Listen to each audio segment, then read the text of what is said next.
Over the last 10 years, the Marvel Cinematic Universe has gone from being a handful of connected films to become an unrivaled pop culture phenomenon spanning many different mediums and giving me near 800 lists to do on the internet. Hashtag blessed. Though the movies are more than enough to keep you up to date with its biggest events, the MCU is even more rewarding for those who delve much, much deeper. Due in no small part to the sheer amount of cool details revealed beyond the limits of the silver screen. The slight problem there, though, is that sometimes key details aren't caught by everyone, and we just sit in the cinema going, wait, why have... what? In short, a lot of big MCU reveals happened outside of the main movies. And if you're a fan of the franchise but don't have time to keep up to date with everything it has to offer, then you could be missing out on some crucial bits of information. Not for long though, because my name is Adam Cleary and these are 10 big MCU revelations that didn't come from the movies. Number 10, Valkyrie is alive. Infinity War left the fates of a massive number of characters up in the air. From the Nova Corps to Korg to the many MCU side characters who may or may not have been snapped away into dust. One major character who we didn't see in the entire movie was Valkyrie. The last time we saw her, she was safely aboard the Asgardian refugee ship, but Infinity War opened with that being, well, effed in the A. While the fate of most of its passengers is still unknown, during the film's commentary, Joe Russo informs us that Valkyrie managed to escape. However, as for the snap itself, we have to go all the way to Tessa Thompson's Twitter to get an answer. No, she says she's still in one piece and thriving. That's good news, of course, and there are rumours that Valkyrie will finally show up in Endgame, but either way, we still have to pray for Korg.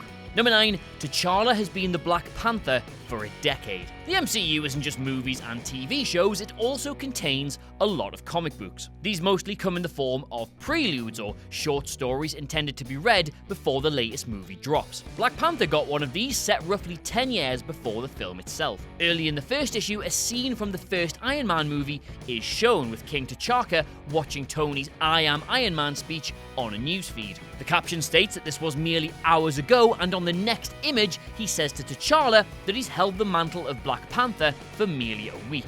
To put that another way, T'Challa has been the Black Panther since 2008, a week before Tony announced his superhero alter ego to the world. When we first meet T'Challa in Civil War, he just sort of enters the fray with little explanation about his powers or his backstory. Well, now we know, over 10 years. Wonder how many of his 9 lives he's used up in that time. Number 8, Red Skull can leave Vormir. Red Skull's return was one of Infinity War's nicest surprises, with the character returning to the big screen after an unexplained 7-year absence. Turns out he didn't actually die in Captain America the First Avenger, he was merely transported to the planet Vormir, where he eventually became the Keeper of the Soul Stone. Since he's only really in Infinity War to serve as the stone part of the plot, it was never made clear if there were rules imposed upon him. Will he age? Will he die? Why did the Tesseract send him there in the first place? Where did he get that sick robe? Can he ever leave? While participating in a Twitter Q&A during an Infinity War viewing party, a fan asked the directors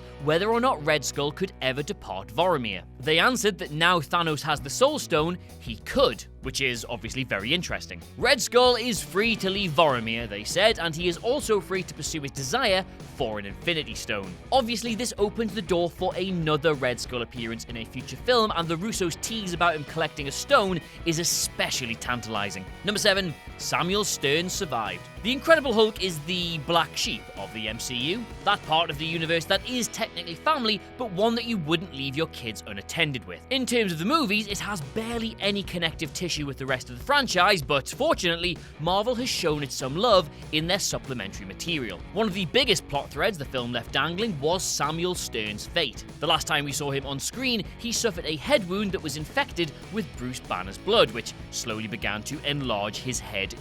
This hinted that he would transform into the Marvel Comics villain The Leader for a presumably future film, but it's now 2019 and, well, he hasn't. In Fury's Big Week, though, a comic which documents the title character's efforts to clean up after Phase 1, we meet Stearns once again. Wouldn't you just know it? He's gone completely insane. No superpowers, though, just a crazy dude with a big head who Black Widow immediately takes down and imprisons. Number 6, Banner and Romanov aren't together. One of Age of Ultron's most contentious inclusions was the addition of a romantic subplot between Bruce Banner and Natasha Romanoff. Despite being well acted, it felt a little forced and out of place, but whatever, we just went with it. And as if to demonstrate how throwaway this whole storyline was when the two were reunited in Infinity War after literally years apart, they just sort of said hello. Granted, there were slightly bigger problems on the table, but the question must be asked, Hulk smash? Well, if the Russo brothers are to be believed, and well they are, Hulk no smash. During a 2018 Q&A, the directors touched on the subject and said, look,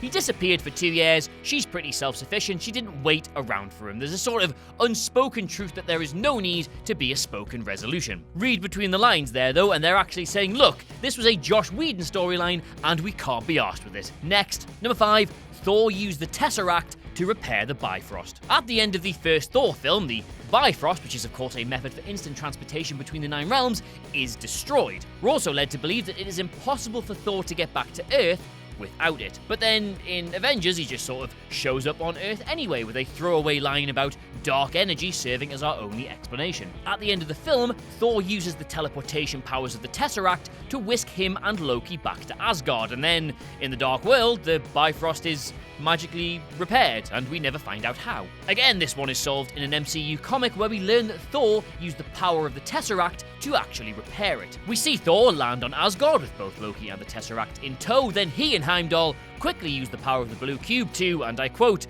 let the fires of the Bifrost burn once more. So, there you go. A tiny little blue thing that allowed a grown man to regain the length of something. There's a joke there somewhere. Number 4, how Fury acquired a working helicarrier. During the final battle in Age of Ultron, the citizens of Sokovia, along with the Avengers, are entirely boned. Then, out of nowhere, Nick Fury arrives to save the day, piloting a gigantic helicarrier which is used to ferry the citizens to safety. This was an incredibly odd development, as S.H.I.E.L.D. had just fallen in Captain America the Winter Soldier, so Fury really shouldn't have had access to a massive flying fortress. Plus, a bunch of helicarriers were literally destroyed at the end of that same film, so what? We turn to Agents of S.H.I.E.L.D. for this one, where we learned that helicarrier number 64, the original ship from the Avengers, survived all that Winter Soldier commotion. It was, in fact, being hidden and repaired under the THOR protocol, a thing so very secret, HYDRA didn't even know about it. Thus, when the Battle of Sokovia began, the protocol was activated and Fury came charging in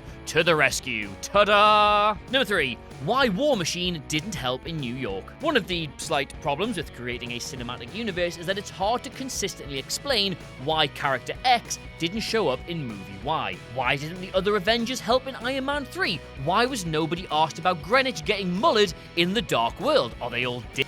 We'll probably not get answers to most of these, but Rhodey's whereabouts during the Battle of New York are explained in the Iron Man 3 Prelude comic. The first issue reveals that between Iron Man 2 and 3, Rhodey spent several months flying around the world investigating the shady 10 rings. Tony calls him, but he's in Hong Kong at the time and sadly can't make it round the world in time to fight. I mean, fair play mate, you do you, but if somebody called me and said, big alien invasion, please come do fighty now, I'd probably say the same thing. Number 2, how HYDRA got Loki's scepter. Big one for me this. At the end of the Avengers, Loki is defeated. The Chitauri ship has been blown up and the sky portal is closed. Loki's scepter, which was a crucial part of his plan, can be seen in the hands of Black Widow, which presumably meant that it would be carefully safeguarded and kept out of the wrong hands. But next time we see it, it's just randomly in the possession of Wolfgang von Strucker. He is of course one of HYDRA's top tier big bads, and during the mid-credit scene of the Winter Soldier, he's just got the scepter.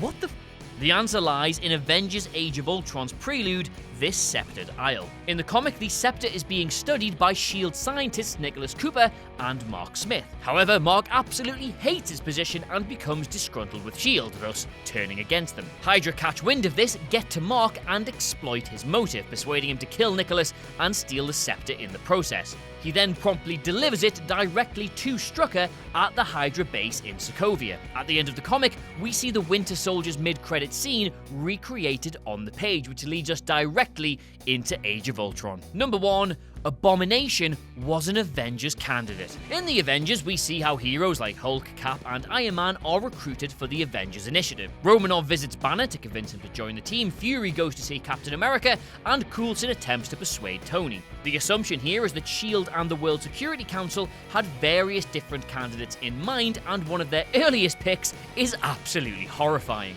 In The Consultant, Marvel's first one-shot film released on home media discs for Thor, Coulson and Jasper Sitwell meet in a diner to discuss an urgent matter: the future of Emil Blonsky, aka the Abomination. Their problem is that the World Security Council wants him to be released from prison so he can join the Avengers, and for very, dear God, very obvious reasons, chief amongst them being that he's an unhinged murderer for Christ's sake, Coulson wants to stop this from happening. This results in Coulson and Sitwell sending Tony Stark to meet General Ross, which we saw in the Incredible Hulk's post-credits scene. At this time, Ross had Blonsky in his custody, so the plan was for Tony to annoy him and persuade him not to let him out of prison. This plan is mercifully a success, and Blonsky remains to this day behind bars. So yes, there you have it. Those are 10 big MCU revelations you did not see in the cinema. Yes, I know, you're all welcome. No need to thank me. Let us know what you made of them in the comments below, and of course, don't forget to like, share, and subscribe. In the meantime, though, thank you very much for watching. I have, of course,